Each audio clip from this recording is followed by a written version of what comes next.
So in this video we're going to go over how to find dy dx using a much simpler way, not using first principle, how to find the gradient at a particular point, and how to find the coordinates when given the gradient. So in this video we're going to go over the general concept of find the gradient function of a curve or of a polynomial dy dx, or the differential of a function, which what we call f dash of x, and which can be defined as the following. Now obviously we can use differential by first principle, and if you're not sure about what that is, just watch the previous video. But the general concept of differentiating either a function or a polynomial is by doing two things. So the concept is generally you move the power to the front and multiply it by any coefficient of that degree of x, and then you lower the power by 1. So what we're going to do now is just go through a few examples where we are going to follow these two rules. And it's worth just making a note that if you're ever unsure about what differentiation is or how to differentiate a polynomial, you're basically doing these two things, and it has to be done in this order. So let's have a look at some examples. So if we just go through these 6 examples, which shouldn't take too long to actually work through. So for number 1, what we've got is we've got y equals x to the power of 6.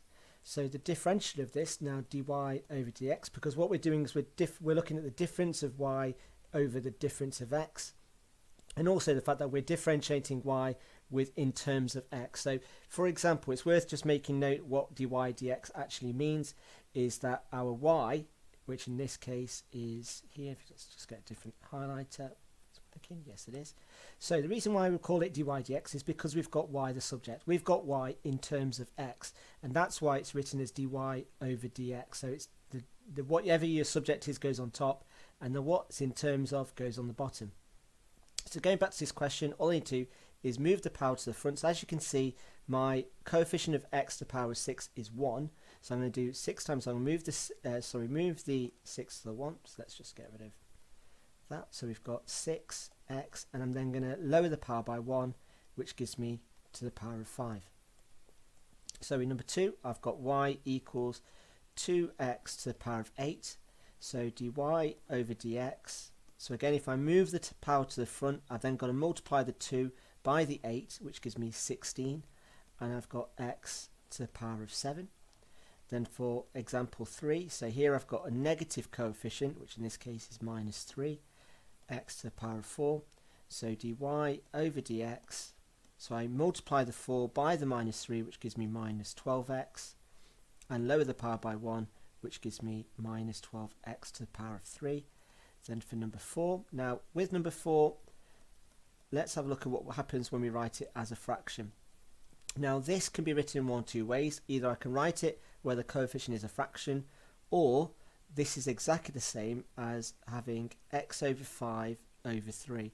And it's important that you recognize each of these two sort of notations.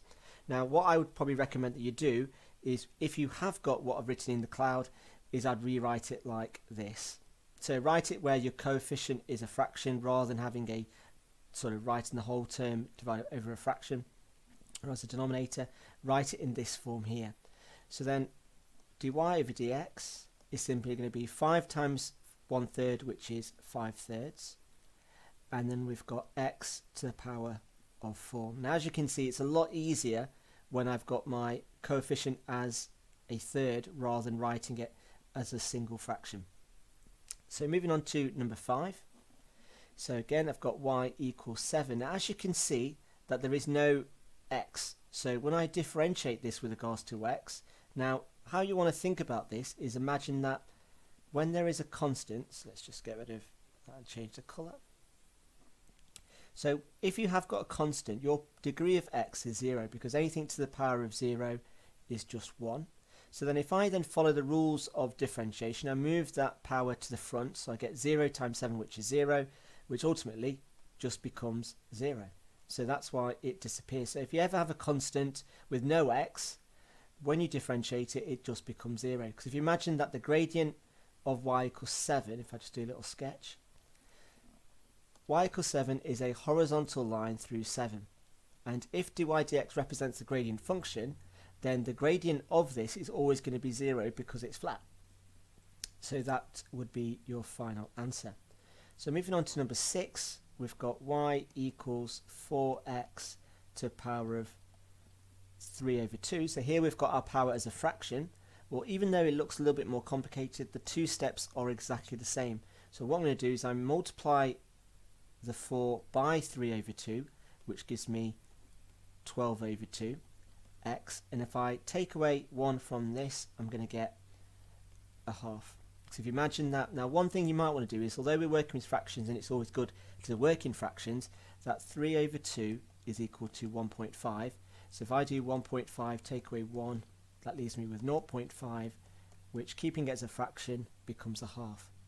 So I can simplify that as being 6x to the power of a half. So with example 7, here I've got y equals 4x to the minus 4. So the difference here is I've got my power as a negative, but again, the same two steps apply. You've just got to be a little bit more confident. So minus 4 times 4 is minus 16x, and I lower the power by 1, and minus 4 take away 1 is minus 5. And then finally, I've got y equals minus 3x to the minus 6. So again, here, now I've just got to take a little bit extra care because I've got negatives. So I've got minus 6 times minus 3, which is positive 18. And then I've got x to the power of minus 7. So when you're dealing with this, it's always worth making sure that regardless of whether your power is a fraction or whether it's a negative, the same two steps apply. And the other thing to pay sort of particular note is when you haven't got anything, when you've got no sort of degrees of x, that any constants, when you differentiate it, will automatically disappear or become 0. So moving on to our next set of questions. Now note how in this set of examples we're working with functions, whereas in the previous examples we were working with equations. Now whether you're working with equations or functions, it doesn't really matter. However, your notation does make a difference. So in this, rather than writing dy dx, what I'm going to do instead is I'm going to write f dash of x. So sometimes you might get asked to differentiate the equation of a line or a curve, and sometimes you might get asked to differentiate a function. And it's always worth paying a particular note to the notation. So if we go on to working through these examples, so I've got f of x equals x squared plus 4x. Now note that another difference in this is rather than having a single term, we've now got multiple terms, where in most of these cases we've only got two terms, but the same thing would apply. So rather than writing dy dx, I'm going to write f dash of x. And all I'm going to do is take and differentiate each of these two terms individually. So for the first one, I move the power to the front, so I get 2x, and I lower the power by 1, so that just becomes 1, or you could leave it as itself. So I'm just going to get rid of it because it's good practice not to. And then finally, when we've got 4x, well, that's the power of 1. So if I multiply 4 by 1, I get 4. X to z, that then turns into x to the power of 0, which lo and behold is just 1. So the final answer is going to be 2x plus 4. So the quick hand of remote, now I would say that you need to write x to the power 0, but it's just important you understand why it just turns into a constant. So when you've just got something with a single degree of x, like we have here, when you differentiate it, it just moves down to a single constant. So if you had 5x, it would just turn to 5. If you had minus 7x, it would just turn to minus 7, and etc. So moving on to number 2. So here we've got f of x equals 2x to the power of 8 minus 3x cubed plus 3. So again, my f dash of x, again, move the power to the front, multiply by any coefficient that's there, so that becomes 16x to the power of 7. 3 times minus 3 is minus 9x. Lower the power by 1, it becomes 2, and that 3 disappears because it's a constant, so that there is your final answer. For number 3, we've got f of x equals minus 3x to the power of 4 minus 4x to the power of 4. So my f dash of x, again, move the power to the front, so it becomes minus 12x to the power of 3 minus 16x to the power of 3. Again, moving the power to the front, lower the power by 1, and you are done. So moving on to number 4, so here we've got fractions. So what I'm going to do is I'm going to write this in a slightly different way to what's written on the screen. So I'm actually going to write the coefficients as fractions, like so. So again, my f dash of x is going to be move the power to the front, so it's just affecting the numerator, and I lower the power by 1, plus move the power to the front, so that becomes 10 over 5 x to the power of 4, and only because I can simplify that second fraction, I get 5/3 x to the power of 4 plus 2x to the power of 4. Now, a common question that gets asked is, what happens, do you lose marks if you do not simplify your fractions? Well, I'll be honest, as an A-level student, you should always be simplifying your fractions and recognizing different ways in which to write your terms. So, as you can see, it's always worth just simplifying that wherever you can. So, for moving on to number 5, so again, we've got fx equals x to the power of a half. So now we're going back to fractional powers, and you can see how that is no different in terms of the two steps. So again, I move the power to the front, so it becomes a half x, and I lower the power by 1, so it becomes minus a half, minus, and then here I'm going to multiply the 4 by the 3 over 2, so that becomes 12 over 2 x, lower that by the power by 1, which comes a half. And can I neaten that up? Probably, yeah, I can. So I can write it as a half x to the minus a half minus 6x to the half. Now, depending on your knowledge of indices, you might want to recognize how this can be written without using powers. So how this can be written, it's a half, which is this bit here, obviously, and then I've got x to the power of minus a half, which is the reciprocal of the square root of x, minus 6 and the square root of x. Now if I combine these two things together, what I get is 1 over 2 root x minus 6 root x. And that is just another way of recognizing your answer. Now if you're not too sure about how we get from this to this, then I probably recommend that you review your indices works or watch the video on what the powers all mean. But like I said, it's not essential for this particular topic, but it's just important that you're able to understand what the powers mean and how they can be written in a different format. So moving on to our last example, here we've got f of x equals 4x to the power of minus 4 plus 7x to the minus 6. So again, our f dash of x, so again we're not writing dy dx because we haven't got our function in terms of y, we've just got a function that's written in terms of x. So here we move the power to the front, so that becomes minus 16x, lower the power by 1, so it becomes minus 5, minus, and then 7 times 6, which is 42x to the power of minus 7. So again, when you've got negative powers and you're lowering by 1, just make sure that you're understanding which direction you're going. So sometimes it's very easy to think, oh, 4 take away 1 is 3, but actually when you're dealing with negative numbers, it becomes minus 5. So hopefully that covers some of the basics of differentiation. Now the next thing we move on to is finding the gradient at a point and find the coordinates when the gradient is a particular number that they give you. So this is sometimes written as a more worded form, but again, it's something that you need to be aware of. Now again, working through the steps, there are some certain steps matching up with this question. So if you're asked to find the gradient at a particular point, then step 1 is you find dy dx, which was shown previously, and then substitute the x ordinate or the x value into your dy dx, and you will then know what the gradient is at that particular point.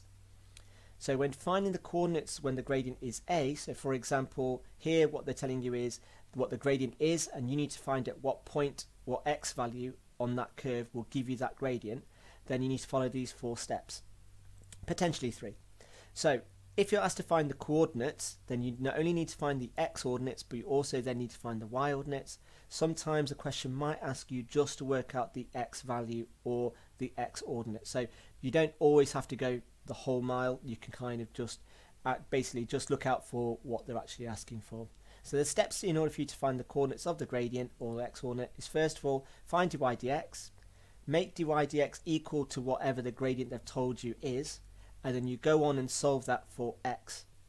Now, at that third stage, it might involve some form of quadratics, it might go on to involve some form of cubic, but I'll be honest is that at this stage it shouldn't be anything too taxing. Now, the last and final step for this method is when you're finding the y ordinate. Now, when you're finding the y ordinate, what you need to make sure that you do, and a lot of students go wrong here, is that you've got to substitute the x value in step 3 into the original equation. So for example, I'll go through some examples. So for example, let's just quickly write a question. So a question might say to you, find the coordinate of the curve y equals, let's go for x cubed plus 2x when the gradient is 3. So from this stage, the first thing I would do is find dy dx of this equation here, which doing it in my head would be 3x squared plus 2. I'm then going to make that 3x squared plus 2 equal to 3, and I would then go on and solve, and what that would do is it turn into a quadratic. And then once I found the two x values, because it's a quadratic where it's equal to 3, I would then substitute those x values into this. So this here is your original equation. So a common misconception that a lot of students make is they substitute back into dy dx, but you don't. You just substitute it into your original equation.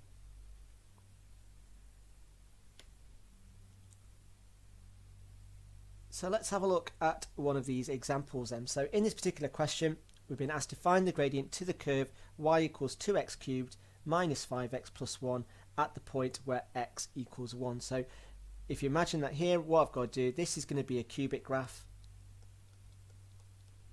which is going to look something like this, and I need to find the values of what the gradient would be when x equals 1. So the first thing I need to do is find dy dx. And again, the reason why I'm working with dy dx is because I've got an equation of a line and it's got y in terms of x. So dy dx is going to be 6x squared minus 5. And then the second step I then need to do, now in terms of notation, what I'm going to be doing is I'm going to be substituting x equals 1 into this. So it's always good practice to start using more mathematical notation. So for this, I've got dy over dx. Now this line and this bit here is basically what this means is I'm going to be substituting this value into my dy over dx. And sorry if that's hurting your eyes. So from this, if I substitute 1 into this, I get 6, 1 squared minus 5, which becomes 6 minus 5, which equals 1. So basically what I've found is that the gradient, now again you don't need to write this down, but I'm just writing down what you found. So the gradient when x equals 1 is 1, and that's it. So moving on to the next example. So here what we've been asked to find is the gradient to the curve y equals x cubed plus x plus 5 at the point 215. Now at this point, again, it's important to realise what we've been asked for. We've been asked to work out the gradient. So if you imagine that as being dy dx, and this here is my x value. So what I need to do here, so there's a bit of useless information, particularly for this particular question, which is the 15, which I'm not going to be using for this particular question. So looking at the first step, I've got dy over dx is going to equal 3x squared plus 1. I'm then going to substitute in x equals 2 into that. So I've got 2 squared plus 1. So 2 squared is 4 times 3 is 12, so that's 12 plus 1, which equals 13. So the gradient at this particular point is 13. Moving on to our next example. So in this case, we've been asked to find the coordinates to the point of the curve y equals 2x squared minus 3x plus 1, where the gradient of the curve is 5. So this is where they've given me the answer, and I need to work out what part of the question is. So I need to work out what x values will give me a dy dx value of 5. So this is my original equation and this is my dy dx. So first things first, what I need to do is find my gradient function. So dy over dx is going to be 4x minus 3. And then for the second part, what I need to do is make dy dx. So this is basically saying that dy dx is equal to 5. So then if I then go and make my dy dx equal to 5, so I've got 4x minus 3 is equal to 5. Take the 3 over, so I've got 4x equals 8, so x equals 2. So what I've discovered is that at this curve here, when x equals 2, so that the x ordinate is 2, the gradient will be 5. So if you imagine that this is a curve, so again, I'm not going to, let's say here is my curve. I've got my x value here. So at the point of, let's say x equals 2, let's say that this gradient here, if I was to draw a tangent at that particular point, apologies for the diagram there, it basically tells me that the gradient at that point is going to be, where it's 5, is going to be at 2. So moving on to, I think, what is going to be our last example. So here what we've got is again a more complicated equation that involves a fraction, but the same sort of process. So what this is telling me here is that dy over dx is equal to 2. So let's read the question. So it says find the coordinates of the 2 points on the curve y equals x cubed over 3 minus x squared minus x plus 1, where the gradient is equal to 2. So the first thing we want to do is find dy dx. So dy over dx is going to be, now I'm just going to write this again. So I'm going to rewrite it as a third x cubed minus x squared minus x plus 1. With practice you won't need to do this, but I'm just writing it just to show where things are coming from. So dy dx, and I'm going to use this to differentiate rather than the equation here. So move the power to the front, so a 3 times a third is just 1. Lower the power by 1 gives me squared, minus 2x minus 1, and there is my dy dx. If I just write that again, so I've got x squared minus 2x minus 1. So the next thing I then need to do is to make that equal to 0, make that equal to 2.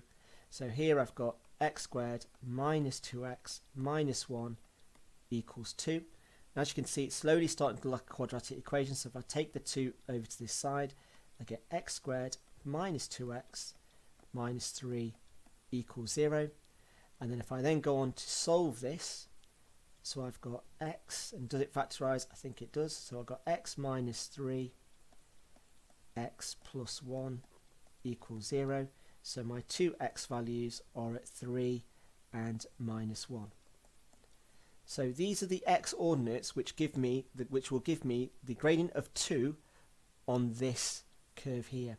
So the fourth step, what I now need to do is to find the respective y ordinates.